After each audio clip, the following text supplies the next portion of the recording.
So in this episode of Clinically Pressed, we have Gary Reinl, and we'll get into all the introductions when the episode starts. Just wanted to get a quick start on this one and kind of a reminder of this is a very one-sided part of the argument, which some people don't respond very well to, and we understand that. But we think it is very important that even if you don't completely agree with what is being said, let it challenge you. Let it sit there and actually test what you think you've known and have always done, and I think you might be surprised in what you find out. With that, we really hope you enjoy this episode. As always, if you have any questions, send us a message. Throw something out on social media. We'll be happy to get back to you, and we really hope you enjoy this episode.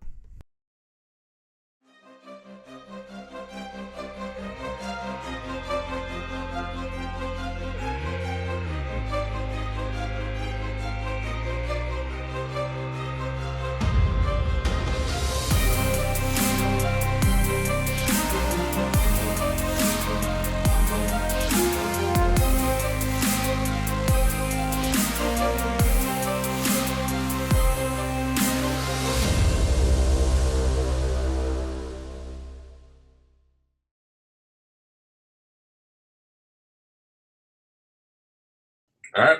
Well, if we're ready, on this episode of Clinically Pressed, we got Gary Reinl, the anti-ice man. We're going to talk everything about why icing is probably one of the biggest myths in sports medicine history, I think would be fair to say. So, Gary, you just want to give kind of some background on your history with it and go? I'd be happy to do that. Well, actually, how this all started was by a complete misunderstanding of the facts. 1962, a young man by the name of Everett Knowles, 12 years old, hopped the freight train. And it was kind of a rite of passage for 12-year-olds that live in that part of the country. You got to hop the freight train, ride it 100 yards, and then jump off, and everybody pats your back and tells you finally did it.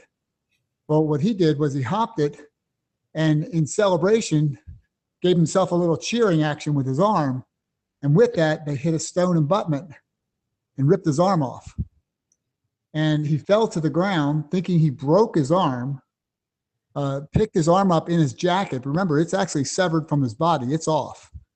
And he picked it up and stumbled up the hill.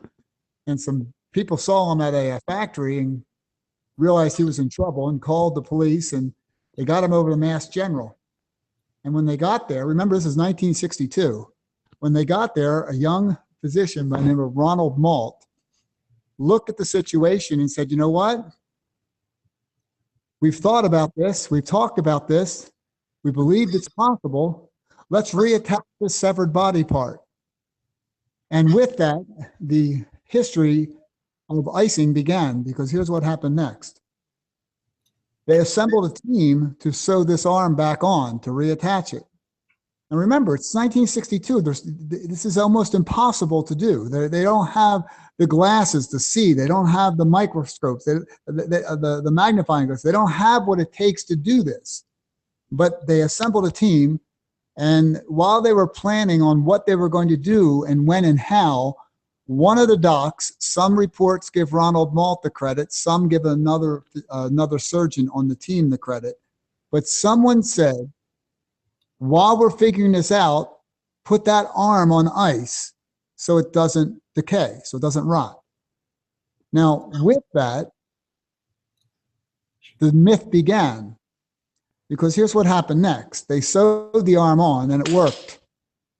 And over time, every time something happened that this young man did, like when he opened his fingers the first time, that made worldwide news.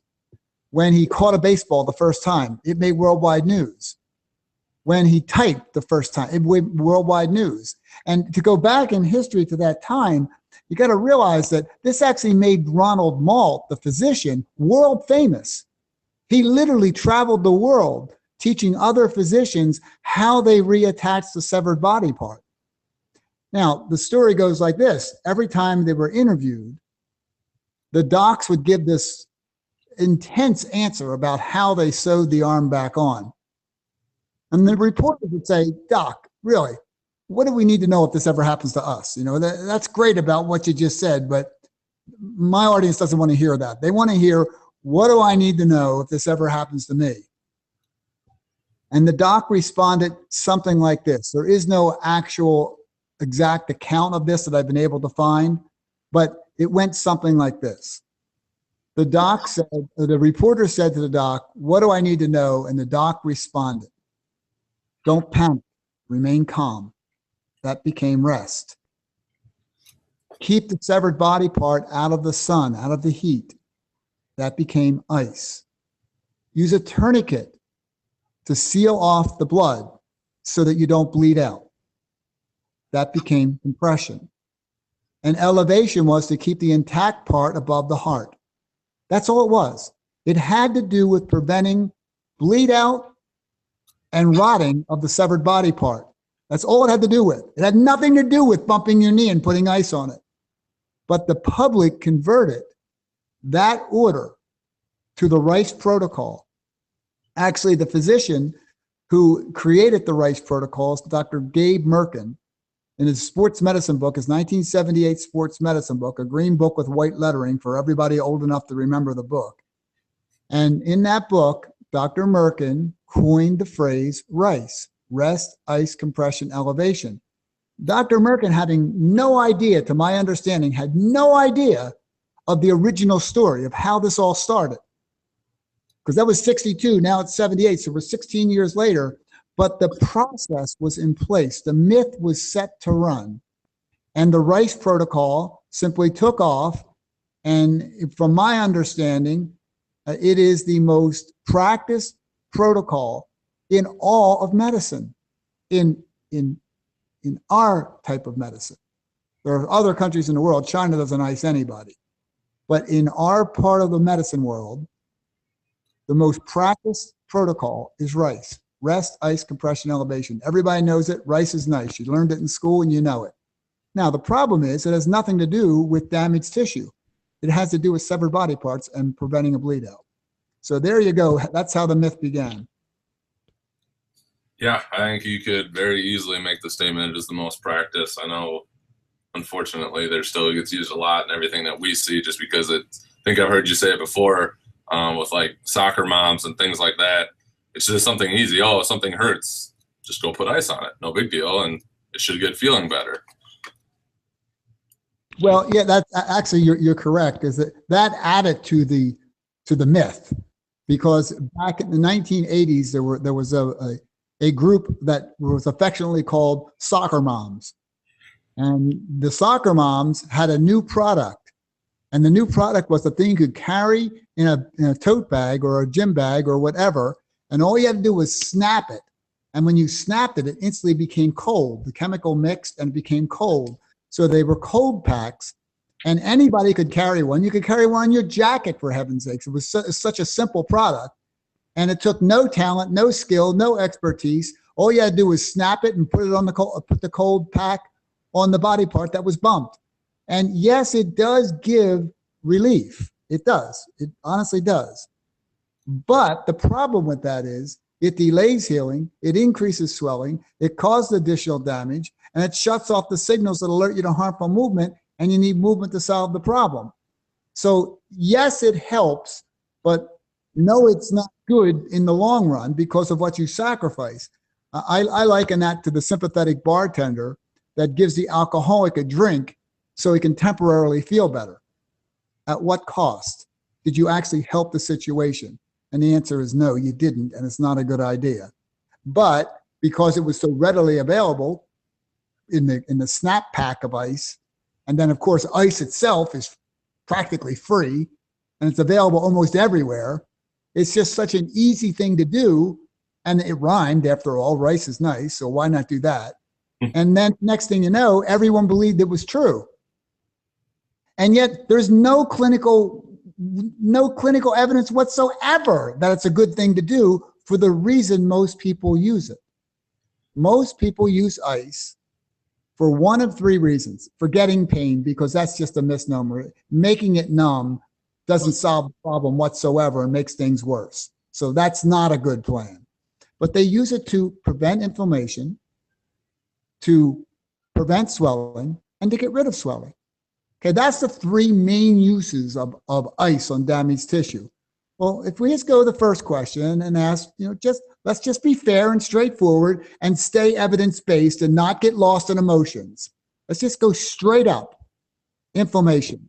Why would you want to prevent inflammation? Why? Why would you want to do that? It's phase one of 3 phases of healing. Anyone who's been educated even remotely in this field, even just general education in physiology, you learn that inflammation is phase one of 3 phases of healing. It's inflammation, repair, remodel. So why in the world would you want to prevent inflammation? And then I always have the person in the audience that will raise their hand and say, well, you don't want too much inflammation. And I say, really, too much? So how much is too much? Is it 7% too much? 18% too much? Do right feet get more inflammation than left feet? Do hands get different than arms? How would you measure that? What's your mechanism of determining that there's too much? And then how would you know when there wasn't enough? So you wouldn't want to put on so much that now you don't have enough, but you clearly wouldn't want to prevent something that you need. So how are you going to measure that? How are you going to determine what you should do? Oh, but wait, we have a bigger problem, because when the tissue rewarms, doesn't the inflammatory response resume? Well, the answer is yes. So the fact is, even if you could regulate it, if you could measure to say, hey, there's 7% too much, so we need to prevent 7% of it, which you don't, there is no such tool, so there is no way to measure that. To measure it. So you can't do that. So now we have our next problem where we go, wait a minute, I can't measure it. It's going to come back once the tissue rewarms. So why am I doing this? And then wait, there's a bigger problem. When you put the ice on, because it causes additional damage, because it causes a backflow from the lymphatic vessels into the interstitial space, that actually sets off an inflammatory response, because that new debris in the damaged area is now viewed as the enemy, and the body sets off an inflammatory response to deal with that new debris that's in the area from the backflow and from the additional damage. So actually, that what you did to prevent inflammation, which you didn't, because once a tissue rewarms, the inflammatory response resumes. So that what you did to prevent it actually caused additional. That's indisputable. It's an absolute fact. And you go, well, wait a minute, what? Well, no, that's just reality. First of all, you want it. You don't want to stop it. You can't stop it with ice to begin with. And if you do try to stop it, all you do is delay it and actually make it worse. So is that what you really want to do? And of course, that's not what anybody wants to do who's thinking. And then they say, oh, well, I want to prevent swelling. And I say, really, you want to prevent swelling? So you want to prevent the fluid that your innate intelligence is sending to the damaged area to mobilize, repair, and cleanup crew and evacuate the waste via the lymphatics. You actually want to block that fluid. Do you actually believe, now seriously, as a clinician, as someone who's thinking, do you actually believe that your immune system is sending the wrong amount of fluid to the damaged site? But let's look at that real carefully and make sure we see what we see here. Here we've got the inflammatory response setting off the fluid coming to the area. Now, do you actually believe the wrong amount of fluid? Do you actually believe that it is an arbitrary, archaic event where just fluid comes to the area? Or do you think it's a well-regulated process? Let's look what's happening on the other side of it. On the other side of the situation, the damaged vessels are constricting, converting ingredients in the blood to grow a clot, to repair the vessel, to dissolve the clot and normalize flow in 3 to 5 days. And simultaneously, the healthy vessels are dilated and increasing perfusion. In other words, they're deliberately increasing the fluid in the area. Do you honestly believe that that's wrong? You see the problem? It doesn't even make sense that anybody would say it's wrong for the fluid to come. See, swelling, which people try to prevent with ice, which of course it doesn't prevent it, because when the tissue rewarms, the inflammatory response resumes and the fluid comes. So it doesn't actually prevent swelling anyway. But it actually makes more swelling because it causes that backflow from lymphatic vessels into the interstitial space.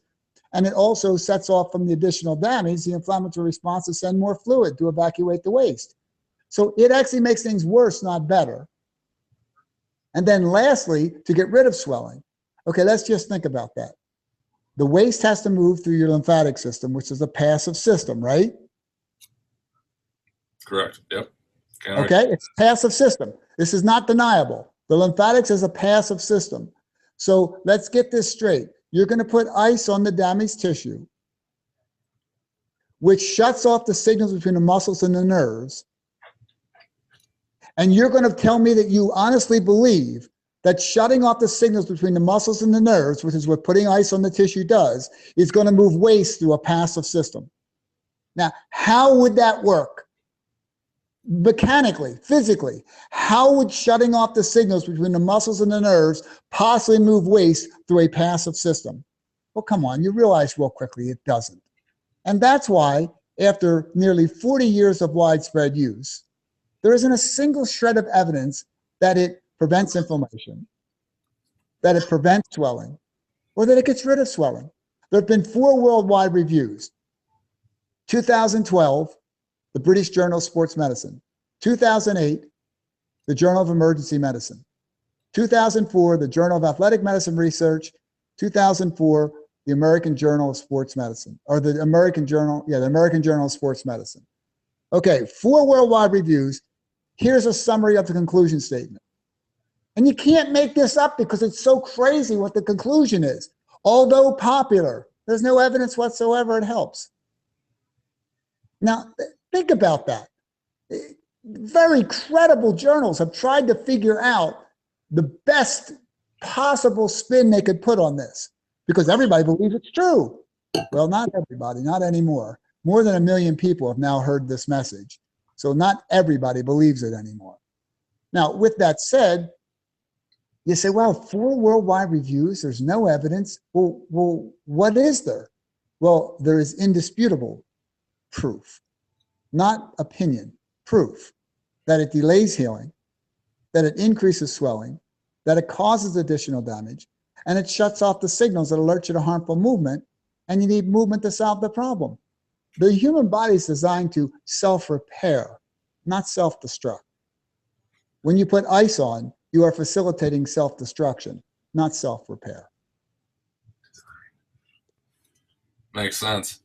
I guess one of the questions I had, and I've talked to you before on this one, and I think you probably already summed it up, but I wanted to just ask it specifically is, like, what has been your best way and approach to, like, getting people to try and change their mindset? Because I know some are just so dead set on what they've always done. I've sat through many a talk at different conventions about how, you know, there's still evidence for it in the first 48 hours and a secondary hypoxic effect and this, that, and the other thing. So wait, stop.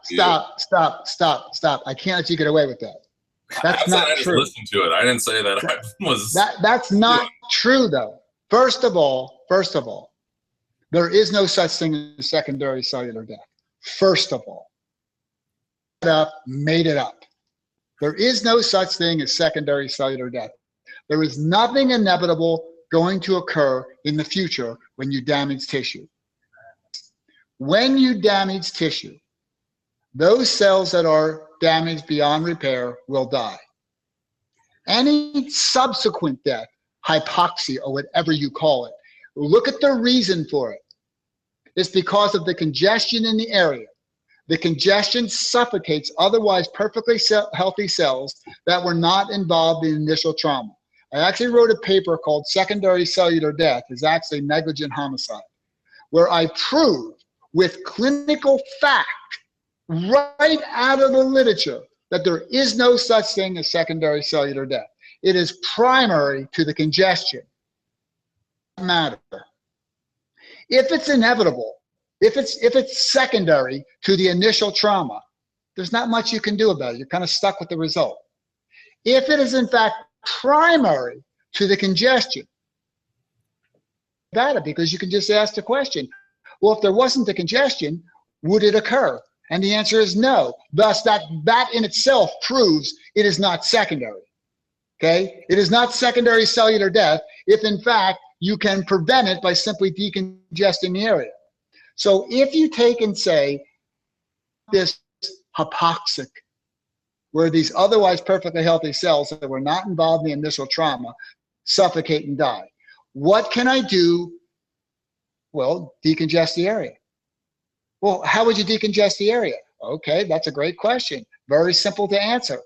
The area decongests, the particles are too big to go back through your venules, so they got to go through lymphatics. They're going to go through one cell at a time. So it's a very slow process, but don't worry. You got 165,000 miles or so of lymphatic vessels. There's no problem. It'll work. The human body is designed to self-repair. Okay? This is a reality. Now, so how do you get that waste to move out of the area so you don't have, quote, secondary cellular death? You just decongest the area by muscle activation and move the waste along the path. If it is no longer congested, there would not be that suffocation, would there? I mean, I'm asking a real live question here. The question is not there. Would there be the suffocation of the otherwise perfectly healthy cells that weren't involved in initial trauma? The answer to that. No, I mean. Okay. Well, you get rid of the congestion, it's gonna clear everything up. Okay, then the only reasonable question is not how do I make it more congested, which is what ice does, which is what compression does. That's what happens when you make it, when you seal off the area with compression, and when you put ice on it. I can't think of anything worse than to say, what I'm going to do is I'm going to put ice on it to prevent flow, and I'm simultaneously going to choke it off by compressing it. Who makes this stuff up? I'll tell you who made it up. Some people who were figuring out what to do if you sever a body part. It has nothing. It's a tourniquet. Everybody listening, go to your phone, Google tourniquet. You'll see the intent of a tourniquet is to stop flow, to stop circulation. You want to prevent circulation, which is what icing and compression does. It's so crazy how mixed up the answer is here, when it's really very simple. If you start with the idea, the understanding that the human body is designed to self-repair, not self-destruct. There, but that's just one of my crazy spots when people say to me, well, no, it's not well. That part's not true. Now, I apologize for interrupting you, but I had to. So next question.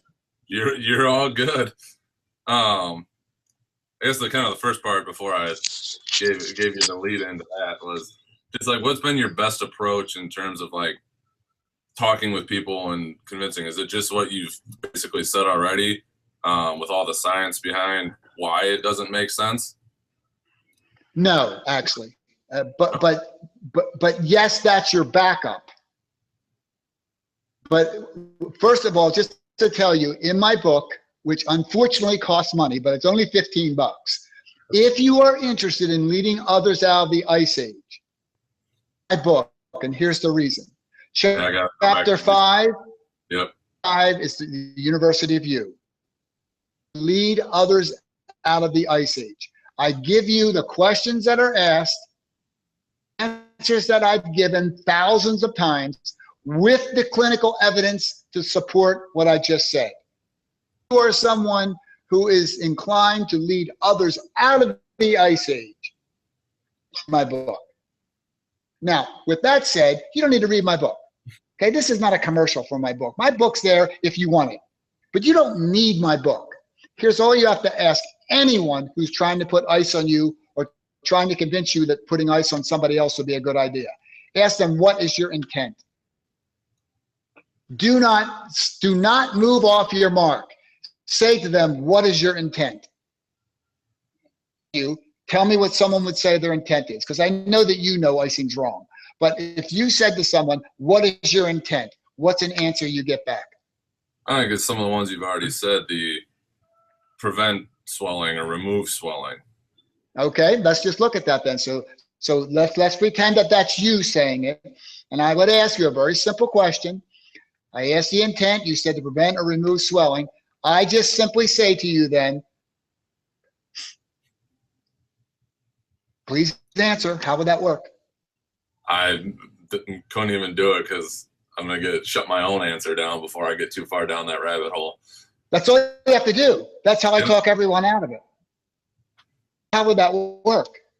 And then any reasonably educated person would say, well, wait a minute, it wouldn't work. Of course it doesn't work. If you listen to the interview I did with Kelly Starrett, I'm going to say world famous DPT, the doctor of physical therapy in the CrossFit world.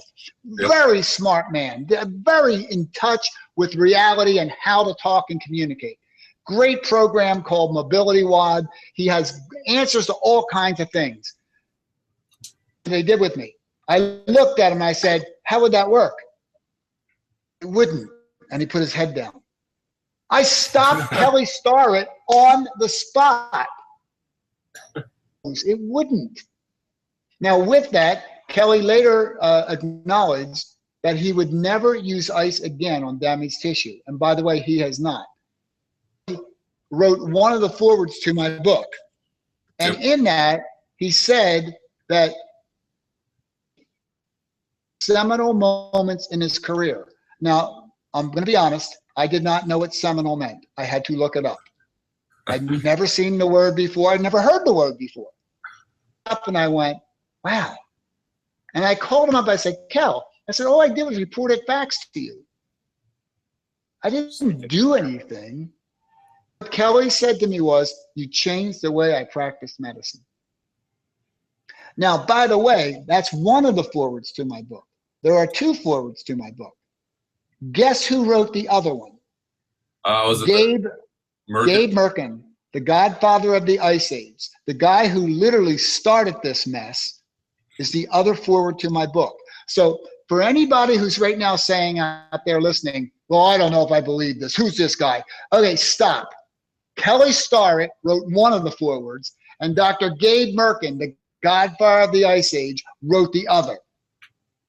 I don't know what I'd have to do beyond telling you that Gabe Merkin, the MD, the certified in 4 medical professions, who started the Ice Age, has publicly recanted. Research has clearly shown I was wrong. I made this up. Don't do it. It delays healing. I don't know what you need more than that to say, no, wait a minute, what? Yeah, that's actually a fact that I just stated to you. Gabe Merkin has publicly recanted, acknowledged he made it up, that it was wrong, and that you shouldn't do it. Now, on top of that, Dr. Merkin falls short in his recant because he just says it delays healing. It increases swelling, it causes additional damage, and it shuts off the signals that alert you to harmful movement, and you need movement. The whole situation is completely backwards when you go from the Rice is nice protocol. When the tissue rewarms, the inflammatory response resumes. So that wouldn't work. You don't want to make more swelling in the area by causing a backflow from the lymphatic vessels. So that wouldn't prevent swelling. It would actually make it worse. And you certainly wouldn't want to destroy additional cells. Now, someone challenged me on the additional cell death. And I said, do you read? Google cryotherapy and nerve damage. Just Google it. I made them Google it right in front of me. I said, Google it right now. And they're like, oh, wow, I didn't know. Oh, yeah, I've heard of this. Oh, yeah, that's why you always put a towel there. So you don't. I said, wait, stop. It says what the lawsuits are about. The lawsuits are about companies that sell ice products where they didn't give adequate warning that you could kill nerve cells. Google muscle damage and ice cryotherapy. You'll see the most recent article in September of 2013, the Journal of Athletic Medicine Research. They actually, the title of the article is icing. Wait, it causes additional damage. It's like, what? It kills muscle cells. They drew blood. They did eccentric only exercise. They beat the subjects up. One group didn't ice the other. They then drew the blood and found the CPK3s. The elevation of the markers of muscle damage the markers of muscle damage elevated by putting ice on. So we know it kills muscle cells. Clearly, everybody has heard of frostbite. That's skin cells. So let me get this straight. We know it kills nerve cells. We know it kills muscle cells. We know it kills skin cells. Well, wait a minute. What about those satellite cells that reside above the muscle, below the skin? How do you think they're doing in this ice storm? You couldn't have a worse idea than to think that it's going to prevent swelling. Chance. And by the way, aren't you a little suspicious when after nearly 40 years of widespread use, there's not a single relevant article in the journals, an index peer-reviewed study, not a single one saying it prevents swelling? Suspicious. How about this? How about I walk into your clinic and I say to you, hey, I got an idea for you. Now, look, it's been going on for about 40 years, and there's no evidence whatsoever it helps. And, well, you know, honestly, there's undeniable proof that it delays healing, increases swelling, causes additional damage, and shuts off the signals that alert you to harmful movement. You need movement to solve the problem. But besides that, want to try it? Hey, what would you say to me if I walked in and said that in your clinic? You'd say, get out of here, you're a goof. And yet that is exactly what's going on. Now, the sad news is, even though 1 million people have heard the message or more, the majority of people still ice. I literally was with a NBA head trainer on a Tuesday. I don't know whether your audience is aware, so I'll just say it. Over 90 professional athletic teams are in my workspace. So I work with, in effect, over 90, along with elite athletes all over the country at different levels. And like you may be aware, Misha Tate and the MMAs. I work with some of the people over there. But not saying about me. That's not the point. You stop and you try to understand what's going on, and you look at the way people are evaluating the situation. They miss the point. They get lost in the details. Get through, and you understand, and you say, and here's the what. This NBA trainer percent agreed with me when I explained to him what I've just explained to you. Agreed. Completely understood.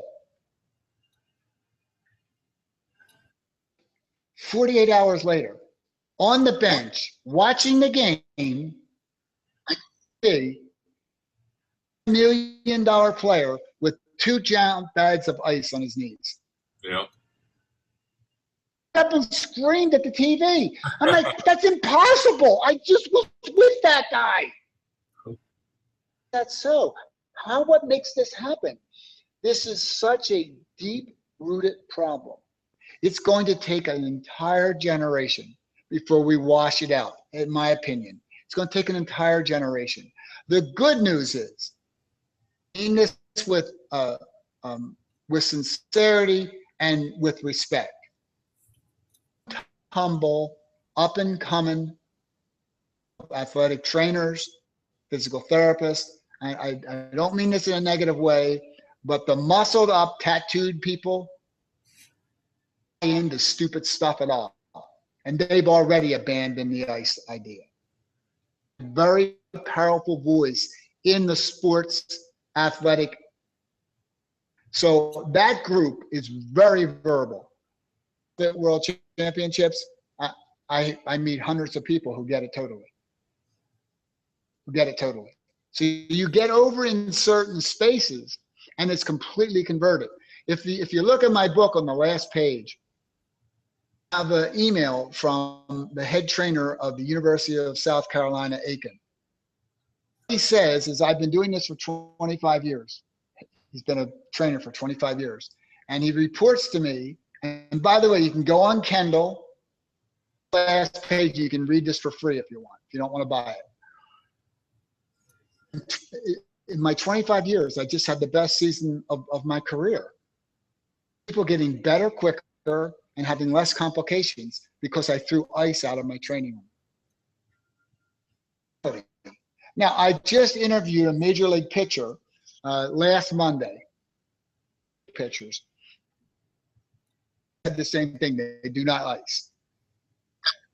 What a shift that is in major league pitchers. And by the way, at this point in time, around 80 major league pitchers using the Mark Pro muscle activation device, who using ice only, and many of them don't use ice anymore. But here's what happened in the interview. Now, I cannot tell you who the player is yet, because until the team approves the interview uniform, I cannot put it out. But I know they're going to approve it because their PR director was there during the filming. So I know everything's okay, but you have to make sure before you tell who it is. But I'm telling you, it is a brand name major league pitcher that you know his name. If you follow baseball even a little, you know who this person is. Here's what he says. So what do you used to do? And he said, well, I used to ice my arm. I stopped icing it. So I asked, well, why? What made you stop icing? He said, well, he held his arm up in the air, had his arm by bending his elbow. So, he's bent at the elbow. I said, after I'd ice my arm, it would be stiffer, it would be tighter. And it didn't feel right the next day because that just seemed wrong. Now, with that, I stopped the camera. Camera crew, stop. And I high-fived them and I hugged them. Do you know why it was stiffer the next day? He said, no, but it definitely was. I said, but do you want to know why? I said, because what happened is when you put the ice on, you caused additional damage, healing. You increase swelling. Signals that alert you to harmful movement, and you need movement to solve the problem. So as a result, you caused additional damage that made your arm tighter, swelling in the area. That's why putting ice on made your elbow feel tight. Well, now you see that? I looked at him and I said, you are the perfect, you proved it to yourself, on yourself. Now, he then went on to say that since he stopped icing and using the Mark Pro device, and this is a quote, and of course when the video comes out, you'll be able to check me to see how close I got the words. But this is very close to an exact quote. He said, 12 years in the majors. Last season was the first season that I reported to every assignment. It's a single game. Incredible. By not icing and using muscle activation, single game. Now think about that. You would think in the first couple years he wouldn't miss any assignments, but by his 12th year, he'd be falling off in the opposite direction. True. We reversed it.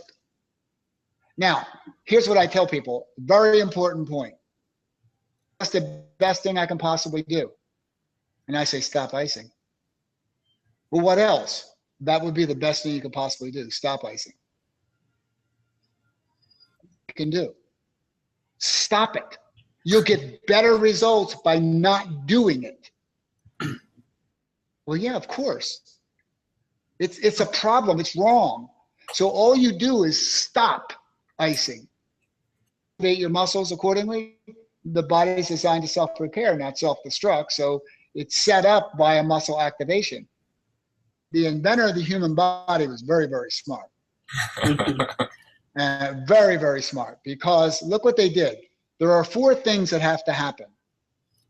Healing for recovery to happen. And what I say is that recovereds for nothing left to heal. Recovered just means you're healed. Okay, that's all it means. Recovered's just another word for nothing left to heal. Now, with that, you simply look and you say, what am I trying to do? Happen. Well, you have to get good stuff in. You have to get bad stuff out. Get the muscles to produce and release the myokines that drive or mediate the tissue regeneration process. And you've got to reorganize the repaired tissue. These are the 4 things that have to happen. As it turns out, loading the muscle is the only way to make all 4 occur. When you load the muscle, a nitric oxide dependent vasodilation, the muscle goes, hey, we need more oxygen, and sends a signal across to the endothelium that converts the L-arginine to nitric oxide that then into the muscles that surround the vessels, that causes them to relax, that increases the blood flow in. Simultaneously, the same stress that caused that increased flow in, the muscles around the lymphatic vessels to, in effect, milk the cow backwards. That works very well in Wisconsin, by the way. That doesn't go over real well in South Florida, by the way. But it works really well in Wisconsin, milking the cow backwards. So that's how your lymphatics work. So the same stress that caused the good stuff to go in causes the bad stuff to go out. The same stress that causes the good stuff to go in, the bad stuff to go out, also causes the muscles to produce and release the myokines that drive or mediate that tissue regeneration process.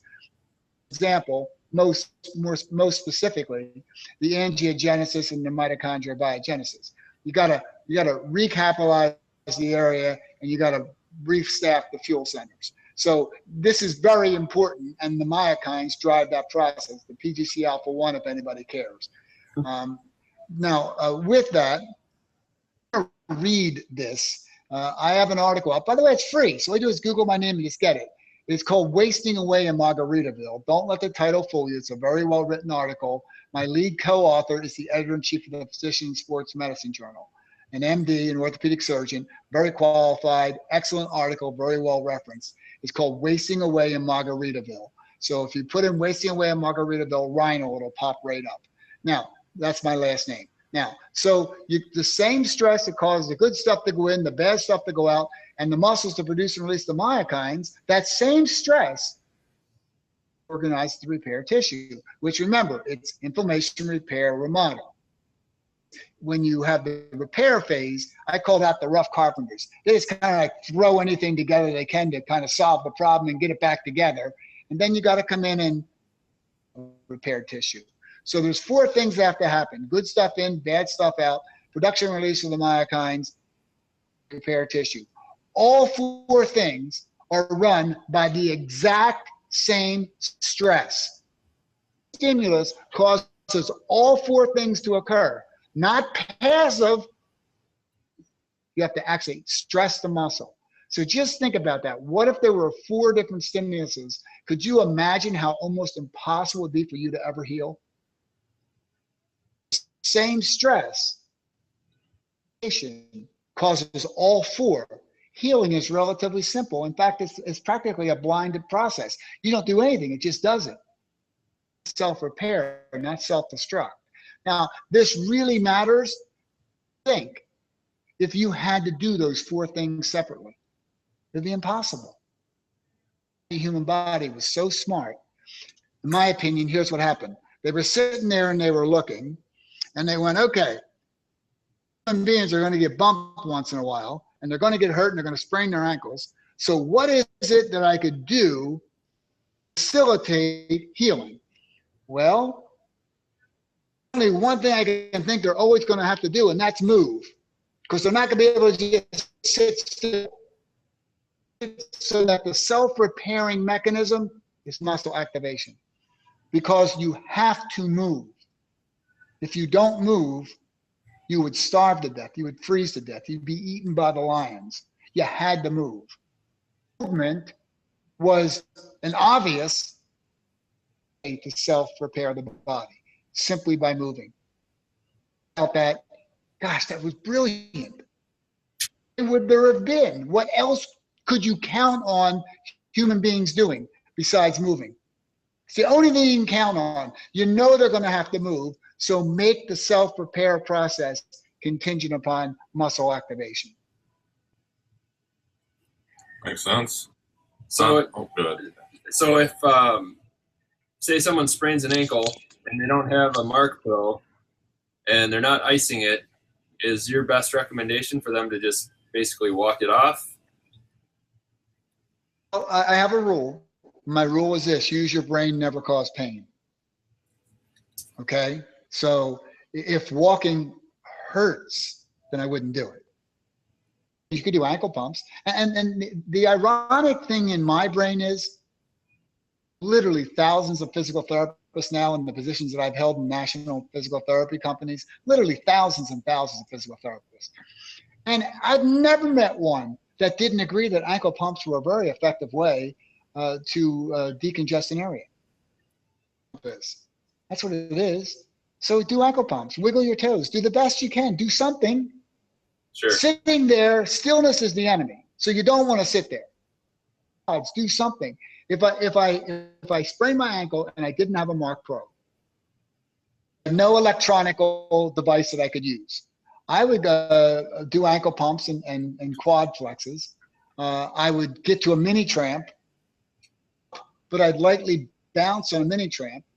You could stand on a spectacular product, by the way, called the Power Plate. I wish I invented the Power Plate. I think that's one of the most brilliant things anybody ever figured out. That shaking you makes your muscles activate. It's a very effective way to stress the muscles without much stress at all on the joints. So it's a great product. Unfortunately, it's a little expensive when it comes to home use, but for team use, I don't think any of the teams I work with don't have at least a Power Plate. Some have a dozen or more product. So I'd use a Power Plate. I do ankle pumps and quad flexes, but I certainly wouldn't sit still. Sure. What's your thought on heat then? Well, now you're pushing me into a spot that I'm very uncomfortable going to. But I'll go there. Here's what happened. When I was researching, here's why I researched it. Many trainers would say to me, not everybody, but many would say, hey, Gary, regarding ice, should I ice while I'm activating the muscles? Should I ice before I activate the muscles? Should I ice after I activate the muscles, or all, or some, or what? What's the best thing to do? Well, since I didn't know literature, and with that, after reading 1,000 or so articles and every book on the topic that I could find, and I believe I got every book on the topic. There weren't many, by the way. All done, and I went, wow, there's a problem here. There's no evidence whatsoever, because I was looking for an evidence-based response to the question I was asked. What's the best time to use it? And I knew that intuitively, I knew that using it before wouldn't be a good plan, because that would slow everything down, and fluid dynamically, cold fluid is not a good plan to move. So I knew that wouldn't be good. It didn't make sense to use it while you were, because you'd be going in one direction with the muscle activation and the other with the ice, so that didn't make sense. So I thought, well, I guess the best time to use it would be after. To prove that, I tried to prove my 3 spots. It would be wrong before, it would be wrong during, and it would be best after. Because it was wrong at all times. As Kelly Starrett said, the only time ice is any good is when it's in a margarita. You wouldn't want a warm margarita. And I went, oh, okay, that makes sense. So that's a good time to use ice, when you don't want a warm margarita.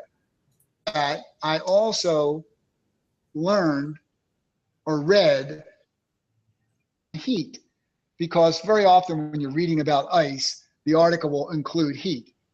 And many people say, well, that back in my early days, back in the early 70s, early 80s,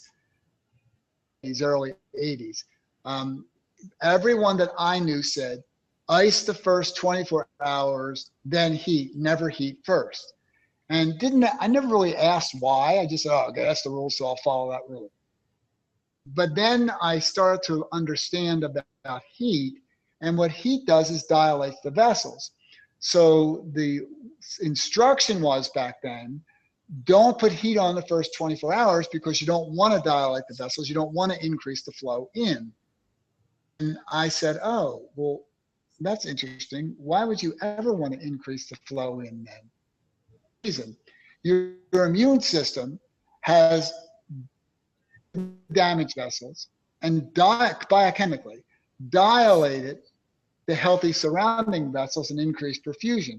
In other words, your innate intelligence has already regulated the increased flow in to mobilize repair and cleanup crew package the waste for evacuation to the lymphatics. So that's already taken place. So it's already an increased flow in.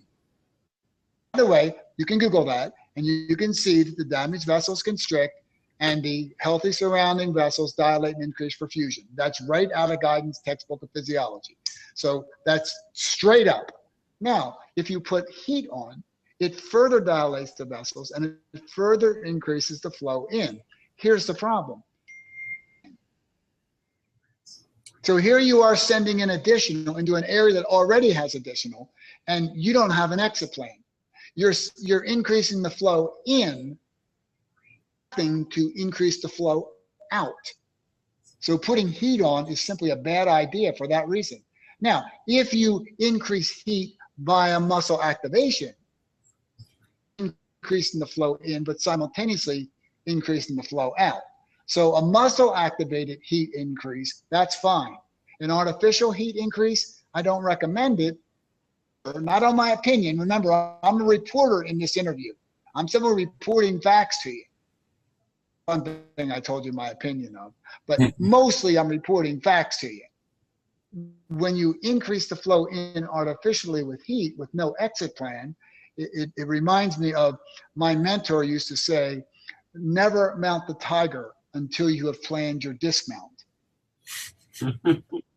Okay, because you can probably jump on a tiger's back. But how are you going to get off? It's like planning your dismount before you mount the tiger. Now, with that said, what's your plan if you're going to increase the flow in artificially with heat? Do you really want to send excess fluid to the area that's already been regulated by your immune system? We don't do that.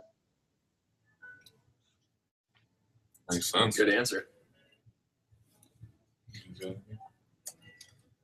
One I had I know you've been going on the, no icing. Is there anything else that you've seen along your way kind of going through this that could be improved upon or that you would see switched just in all your work on this topic? Actually, it's kind of obvious to our whole conversation, but rest is wrong too. Yeah. The whole idea of rest is wrong. I mean, stillness is the enemy. And again, if you want to read a good paper on that, I assembled a paper called Stillness is the Enemy. Google Stillness is the Enemy, my last name, you can get that for free. And I give you all the references that say, if you sit still, the whole system's going to atrophy. You're going to rot, and the waste is not going to move, and there's going to be, quote, or death, which is really negligent homicide. But let's just call it that so I make the point to you. So you don't want to be still. Rest is wrong. You have to have a rule if you're not going to rest, though. And my rule, very simply, is use your brain, never cause pain. Don't rest, but don't cause additional pain either. Right. So rest is wrong. It's the screwiest thing I've ever heard in my life. I don't get at all why someone would think that's a good idea once you thought about it. And if you think about it, it had to do with a tourniquet. It has nothing to do with circulation. So let's just say, well, with enhancing circulation, let's say that you have someone's ankle who they roll their ankle, and someone says, well, let's tape it so it doesn't swell. Wait, stop. Compressing the in vessels, compressing the out vessels when you do that. Right? Now think that through and be honest. Is there any chance whatsoever that you could only compress the in vessels and not affect the out vessels? No. Okay, so why would you do that again? Yeah. Clearly, it's wrong to compress the vessels, the waste. So that can't even make sense.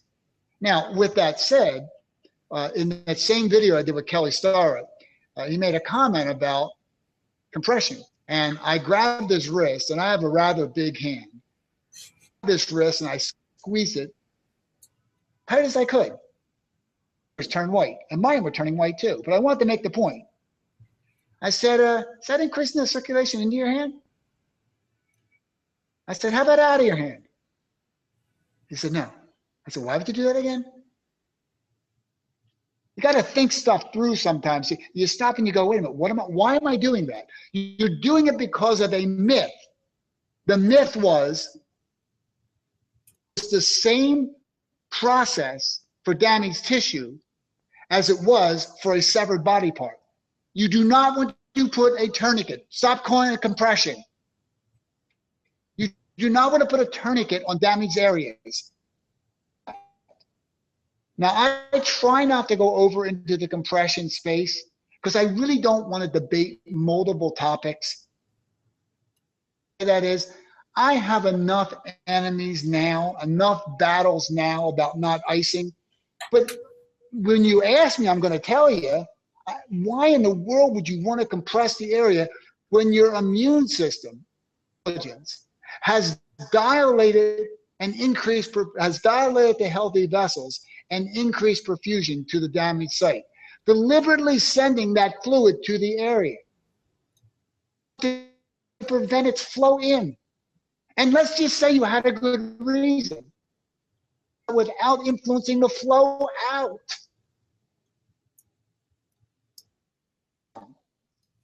Now you tell me that someone's going to bleed out, put a tourniquet on.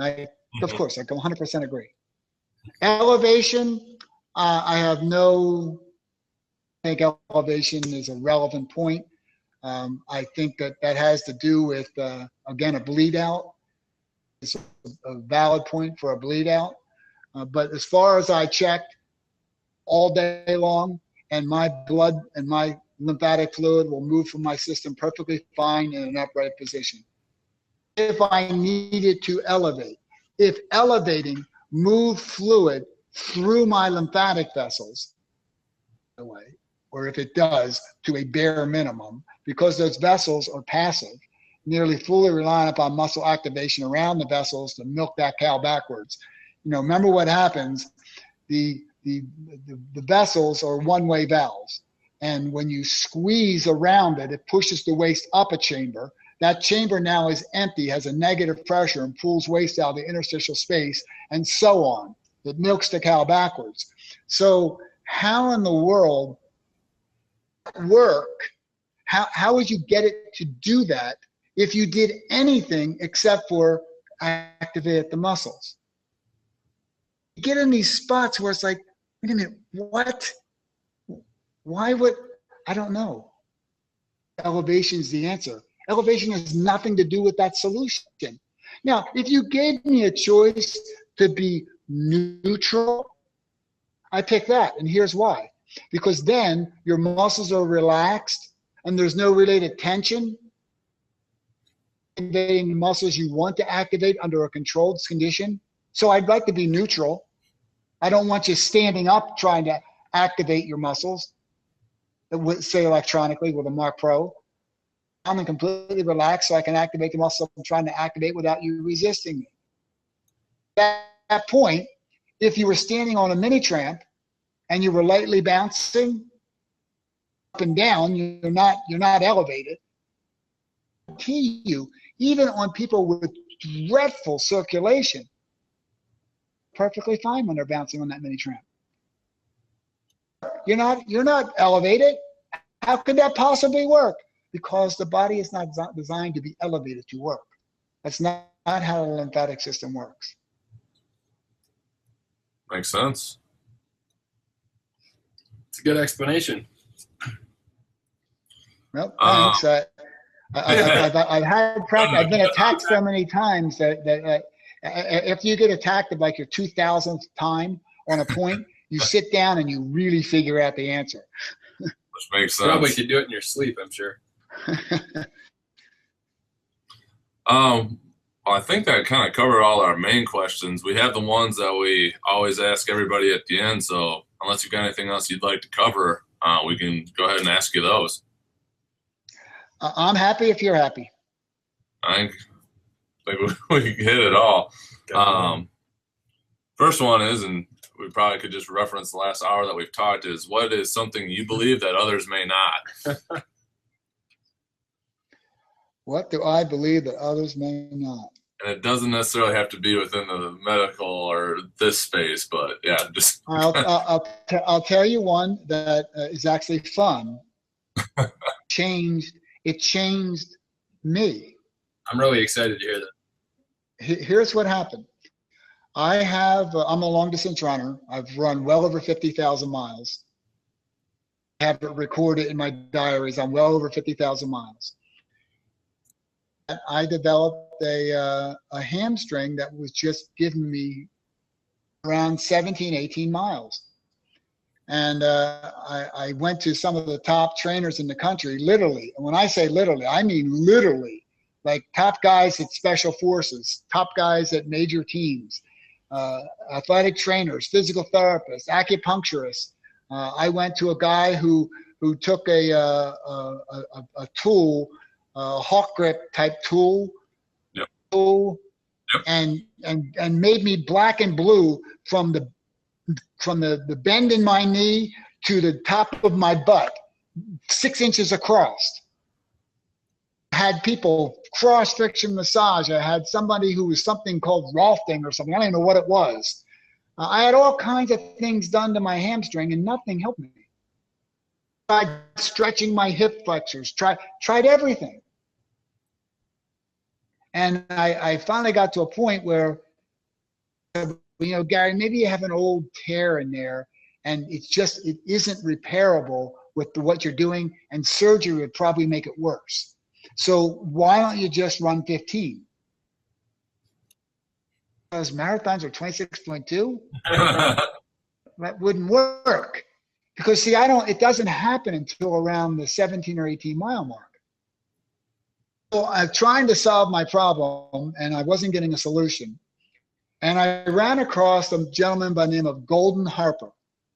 If you don't know who he is, you will in a minute, and you'll want to look him up.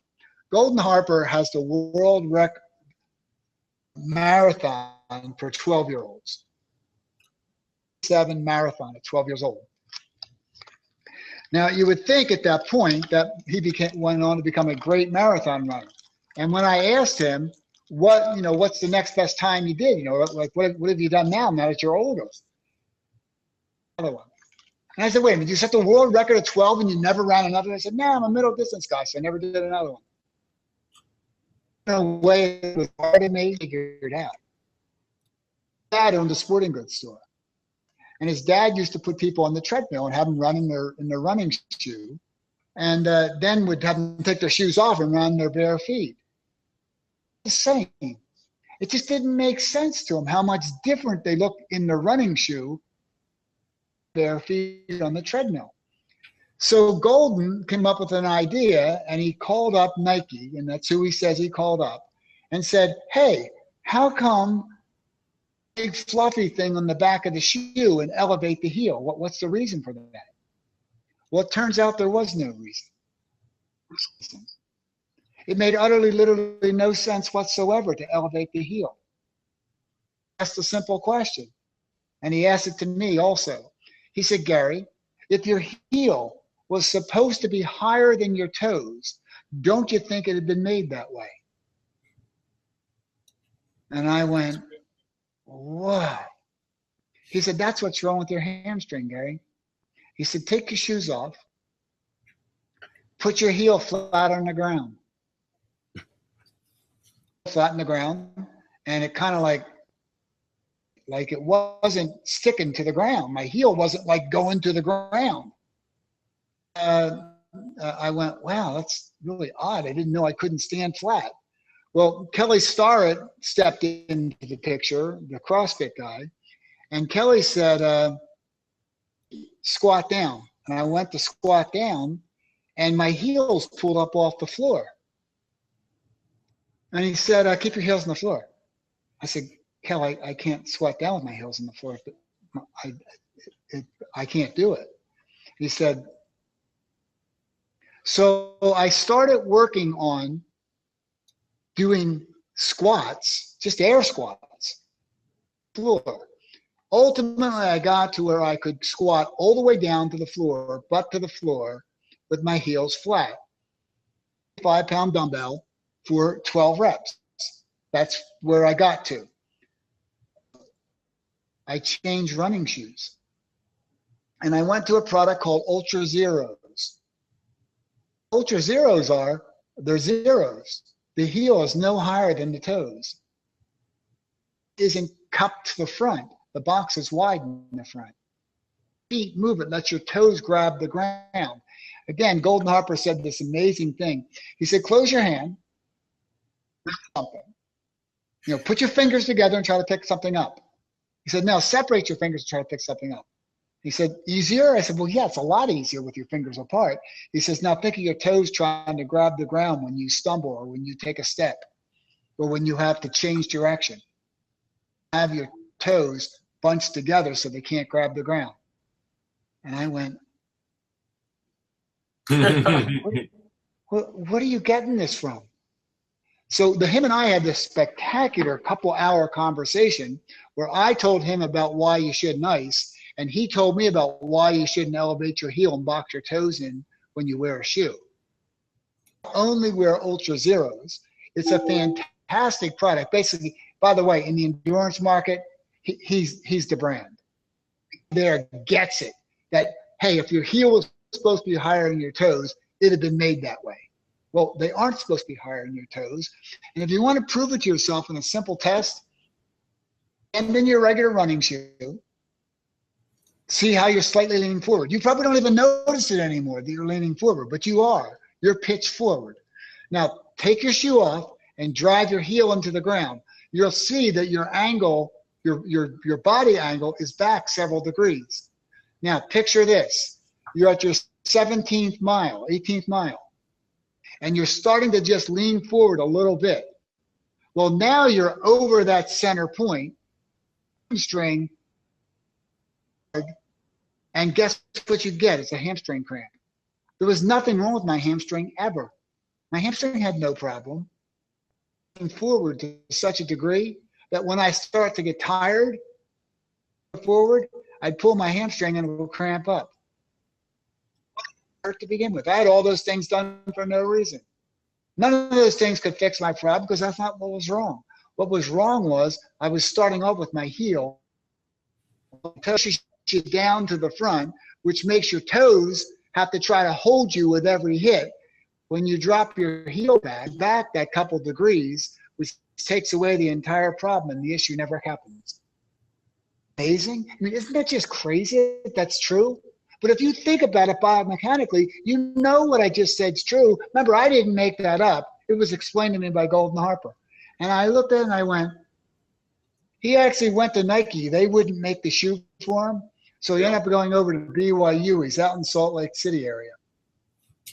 Engineers over at BYU, and he invented the shoe. He made zeros of the same height. They're not elevated. You're no longer pitched forward. You're no longer compromising with your feet because your toes are able to spread apart in the wide box, and your heel is flat, so you're not pitched forward. Away go your problems. Makes sense. The answer you were expecting? Honestly, I didn't know had no what to idea. expect. Yeah. No, it's a good one though. That's something that we talk about a lot too, and agree with. And we follow Starrett and just talking about how being in those shoes is like being in a mini high heel all day long, and just how it can mess up your mechanics. And we also talk a lot about how you need to treat running like a skill and not just something you just go do. So yeah, that was great. Well, if you look up that guy's website, the whole story's there. So the whole story's there. You don't have to buy his product. By the way, his sneaks are less, his running shoes, some of the major brands. So it isn't like it's really expensive. This is a great idea. By the way, just a warning to any long distance runners who try that shoe, do not buy it and run in it for at least 30 days. I ran in it the first day. Figured I'd go like 3 or 4 miles and just see how they felt. Achilles was injured for 3 months. Yep, I gotta be careful with that.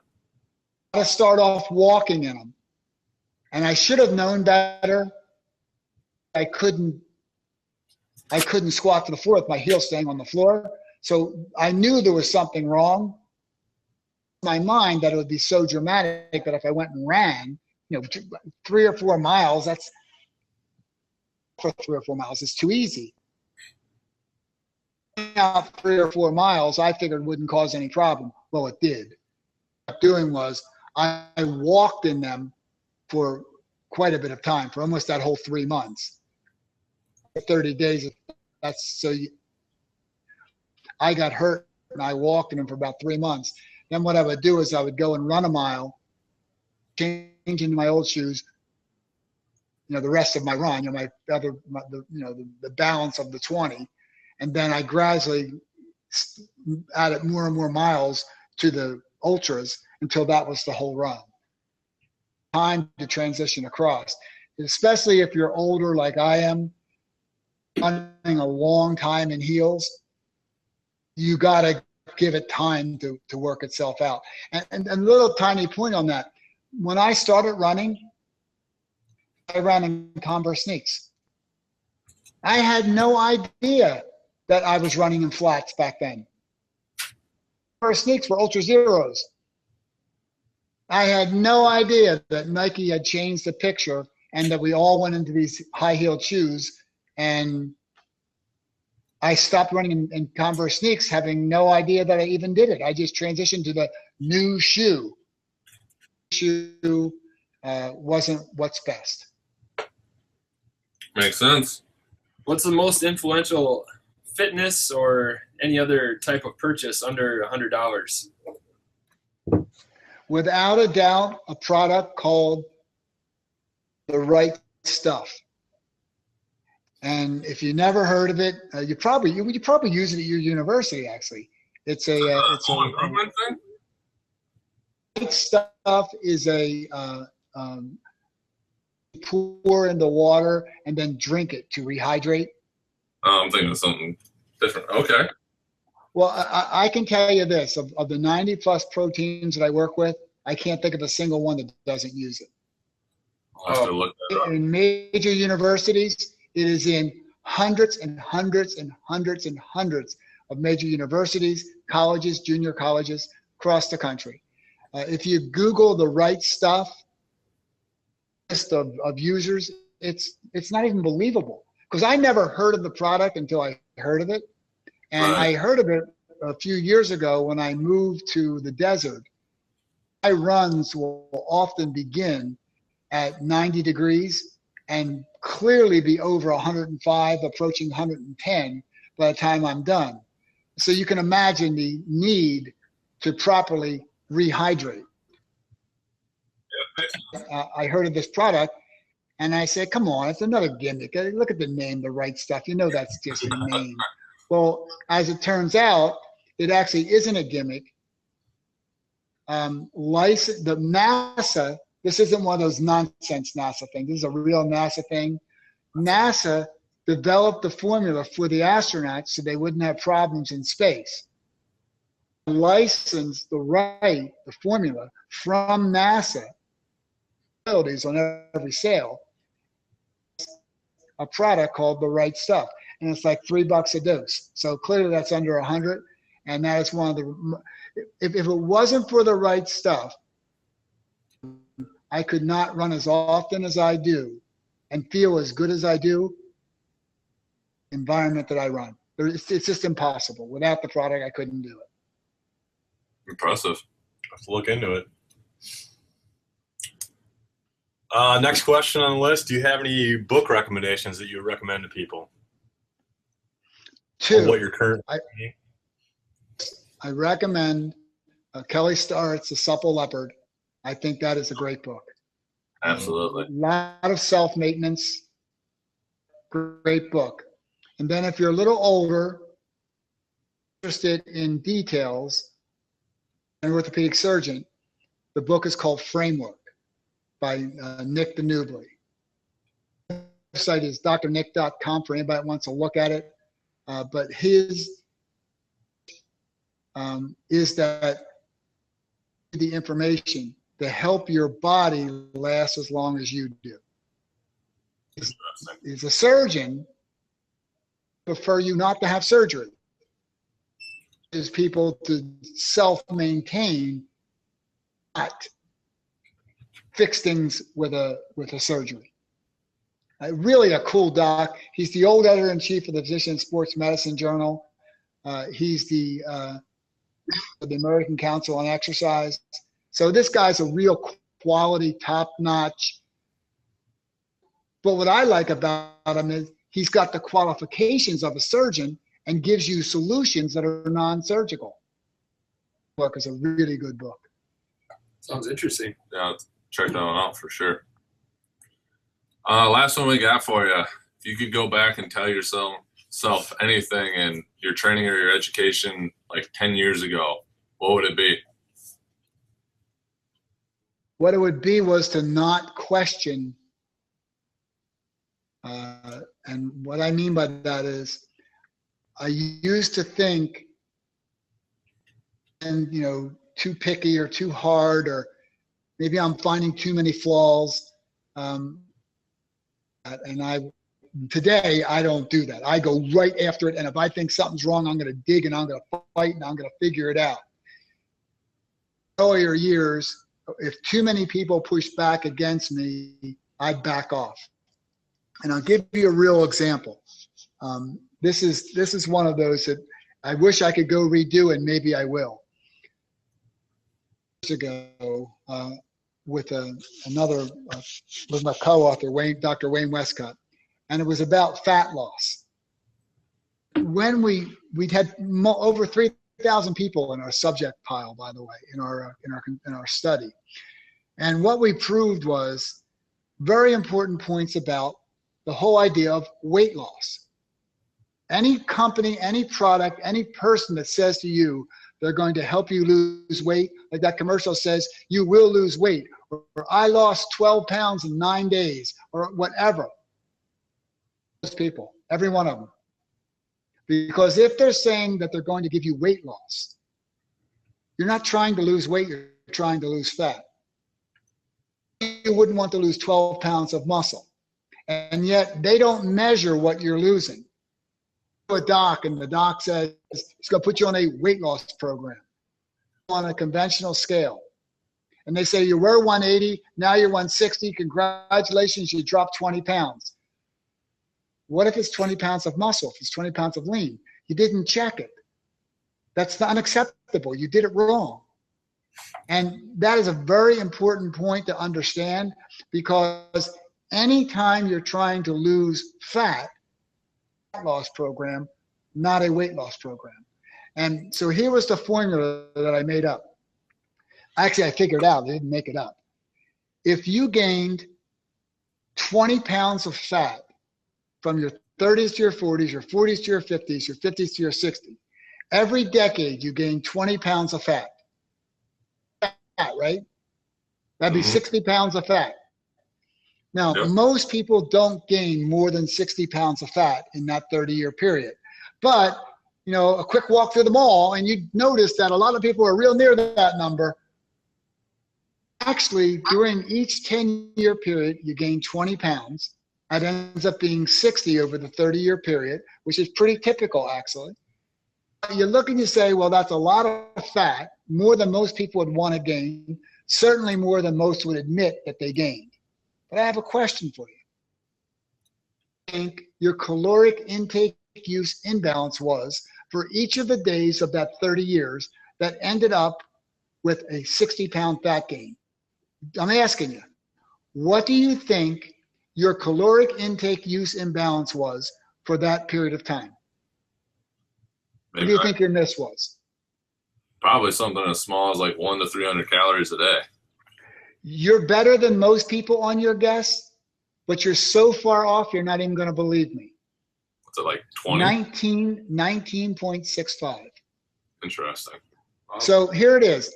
You gain 20 pounds of fat, right, in 10 years. That's 2 pounds a year, right? 7,000 calories.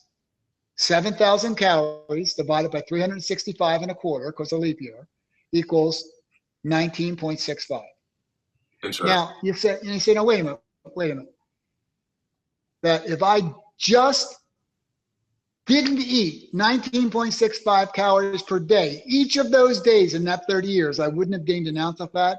But it's exactly correct. And that's it. Or heaven forbid, you could have walked for 3 minutes and not changed a single thing you consumed in the entire 30 years. And you wouldn't have gained an ounce of that 60 pounds of fat. Now, do you think that's a pretty important message to get out there? It's huge. Yeah. Are you ready for this? When the book went to go out, I was the next book. Back in that day, it was the South Beach Diet, and we were the next book coming. We were with Rodale Press. They bought the rights to my book from us, so they gave us money. They said, okay, this is our book now. We're going to run with this. It was going to be the feature book in Prevention Magazine. Google the old stuff. If you put in Reinl Westcott Prevention Magazine, it still comes up because they were set to go. Interviewed, we had a press conference in New York City, and they brought in about 25 or 30 magazines, the editors and writers for magazines. And I told everyone that what I just told you. And a few days later, I was called by the head people from Rodale Press, which I find disgusting, and they probably lie and say it isn't true today, but I'm telling you, it's what happened. The book, and they buried it. You know why? Because the advertisers in their magazine are Weight Watchers, Nutrisystem, LA Weight Loss. That's what their advertisers are. Imagine if you ever printed what I just said, what that would do to your advertising revenue. They buried the book. How could you possibly bury a message that important? Well, they did. And I didn't fight like I'm fighting today against ICE. 10 years ago, if I was able to take my information, my process now back there, I'd have pounded those people and I'd have won. Go. I let them win because what could I do? They paid me for the book. I no longer owned the rights, and I walked away, knowing I was right. I can prove it mathematically. I know I'm right. And by the way, if anybody's interested, I still keep my website up. It's called whyarewesofat.com. You can go to that website and you can read all the stuff. It's all there for free. You can download the papers that I wrote about it and use them in any way you want. I don't care. Don't be creepy about it. But if you want to use the information, go ahead and use it. Explain everything there. And you think, well, clearly that would have made it mainstream. Not a chance, man. They buried that so fast. After that press conference, it was all over. And if I could go back, I'd know then what I know now, and I would not have lost that fight. Well, I didn't lose the fight. They buried me. So they extinguished the fight. How was that for an answer you weren't expecting? That was a good one. There was a lot of good stuff out of that answer. I like it. Whyarewesofat.com. That's the website. I'm going to check that out as soon as we're done chatting out of curiosity. In kind of closing then, is there anything that you want to plug or, let us know where people can find you, follow you, get more information, and we'll link that all up in our show notes?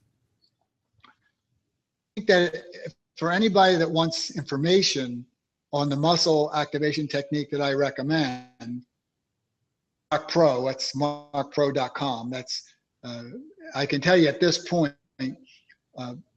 players, Major League Baseball team, absolutely across the board for sure. Now in your town, are a very big user, and I know you know that because you know the people there. And the head of medical there is a very big supporter, and he really gets it. The Green Bay Packers use me.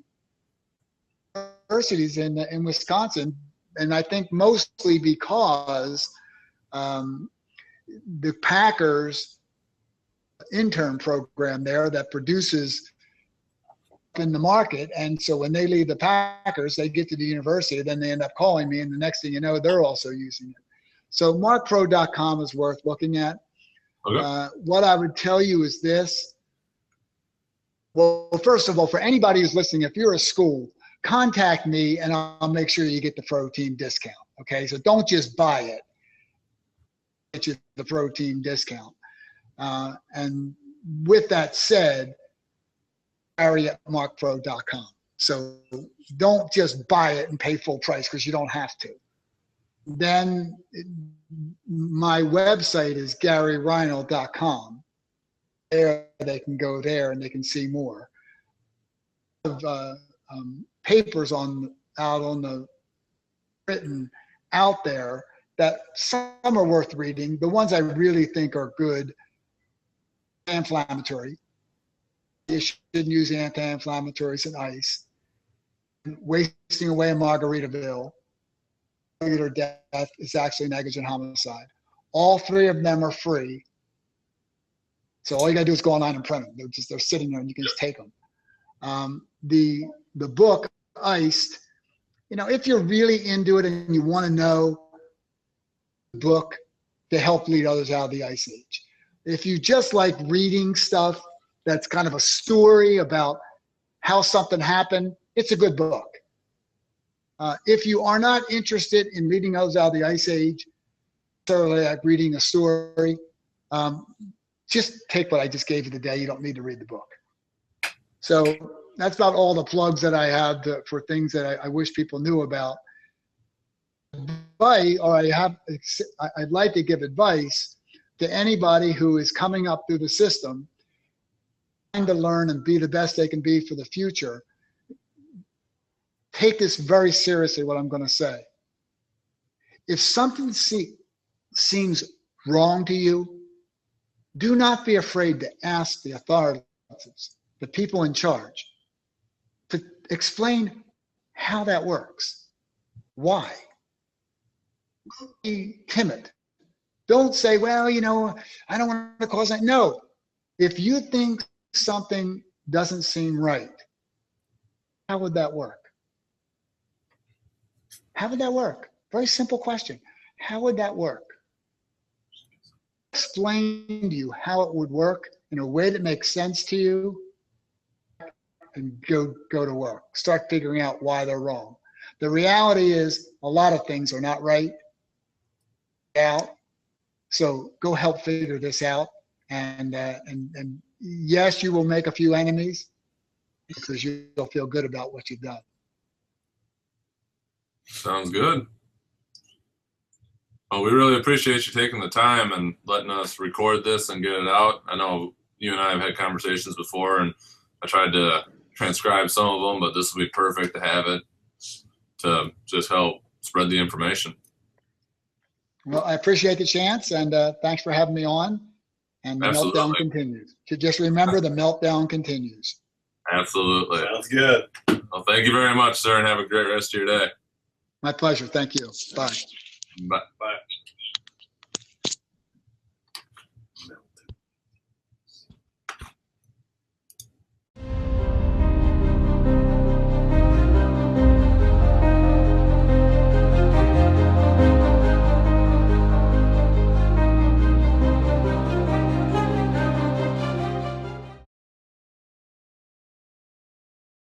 Thank you for checking out this episode of Clinically Pressed. Go to clinicallypressed.com for full show notes and links to everything that was covered in this episode.